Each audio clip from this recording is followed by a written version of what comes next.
ఆత్మబంధువులందరికీ నా యొక్క ఆత్మ ప్రణామములు. మాస్టర్స్, నేను మీ లలిత. మిత్రులారా, ఈరోజు కూడా మనం మరికొంత జ్ఞానాన్ని గీతాయనం నుండి షేర్ చేసుకుందాం. మాస్టర్స్, ముందుగా మనం షేర్ చేసుకోబోతున్న జ్ఞానం 14వ అధ్యాయం గుణత్రయ విభాగ యోగం నుండి 7వ శ్లోకం. రజో రాగాత్మకం విద్ధి తృష్ణా సంగ సముద్భవం తన్నిబధ్నాతి కౌంతేయ కర్మ సంగేన దేహినం. మాస్టర్స్, ఈ శ్లోకం యొక్క తాత్పర్యాన్ని ఇప్పుడు తెలుసుకుందాం. అర్జున, రాగాత్మకమైన రజోగుణం కామ మోహ కాంక్షల వల్ల ఆవిర్భవిస్తోంది.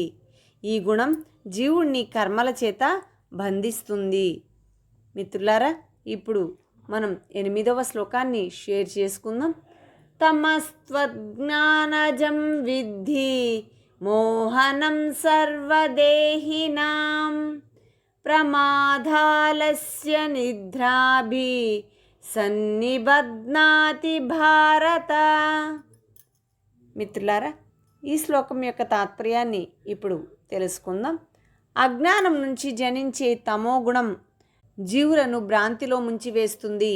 సోమరితనం, నిద్ర, పొరపాటు అనే వాటితో బద్ధుల్ని చేస్తుంది అనేది ఈ శ్లోకం యొక్క తాత్పర్యం. మాస్టర్స్, మిత్రులారా, ఇప్పుడు 9వ శ్లోకాన్ని మనం తెలుసుకుందాం. సత్వం సుఖే సంజయతి రజ కర్మణి భారత జ్ఞానమావృత్యతు తమః మాదే సంజయత్యుత. సత్వగుణం జీవుణ్ణి సుఖబద్ధుడిగాను, రజోగుణం కర్మబద్ధుడిగాను మార్చుతాయి.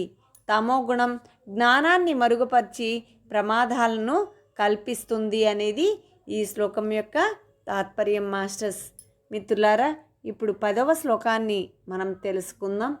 రజస్తమశ్చాదిభూయ సత్వం భవతి భారత రజస్సత్వం తమశ్చైవ తమస్సత్వం రజస్తథా. మిత్రులారా, ఈ శ్లోకం యొక్క తాత్పర్యాన్ని ఇప్పుడు తెలుసుకుందాం.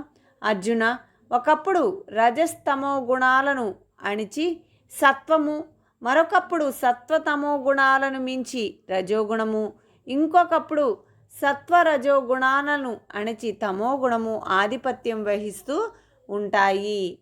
మాస్టర్స్, ఇప్పుడు 11వ శ్లోకాన్ని మనం తెలుసుకుందాం.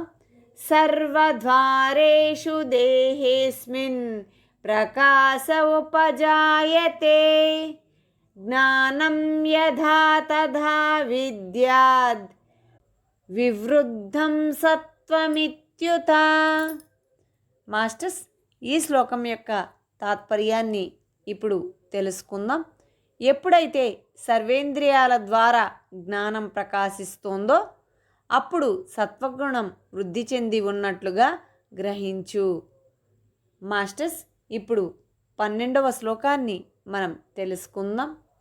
లోభ ప్రవృత్తిరారంభ కర్మణామసమస్పృహ రజస్యేతాని జాయంతే వివృద్ధే భరతర్షభ.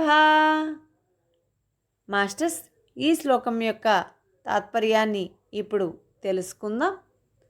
రజోగుణం వృద్ధిలో ఉన్నప్పుడు లోభం, ప్రాపంచిక విషయ కర్మాచరణ పట్ల ఆసక్తి, అశాంతి, ఆశలు కలుగుతాయి. మాస్టర్స్, ఇప్పుడు 13వ శ్లోకాన్ని మనం తెలుసుకుందాం.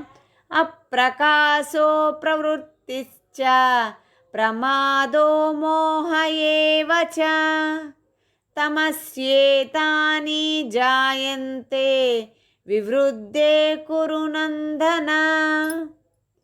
మాస్టర్స్, ఈ శ్లోకం యొక్క తాత్పర్యాన్ని ఇప్పుడు తెలుసుకుందాం. తమో గుణం వృద్ధిలో ఉన్నప్పుడు జడత్వము, కర్తవ్య విముఖత, సోమరితనం, ప్రమాదం, మూర్ఖత్వం కలుగుతాయి. మాస్టర్స్, మరి ఇంత అద్భుతమైన జ్ఞానాన్ని ఈరోజు కూడా మనం తెలుసుకున్నాం కదా. ఈ తమో, రజో, సత్వగుణాలను ఏ విధంగా మన అదుపులో ఉంచుకోవాలి, తద్వారా నిర్గుణ స్థితికి మనం ఎలా చేరాలి అన్న జ్ఞానాన్ని మనం సదా ఎరుకలో ఉంచుకొని జీవిద్దాం మాస్టర్స్. మరిన్ని వీడియో నోటిఫికేషన్స్ కోసం ఈ ఛానల్ని సబ్స్క్రైబ్ చేయండి, లైక్ చేయండి, షేర్ చేయండి. Thank you very much.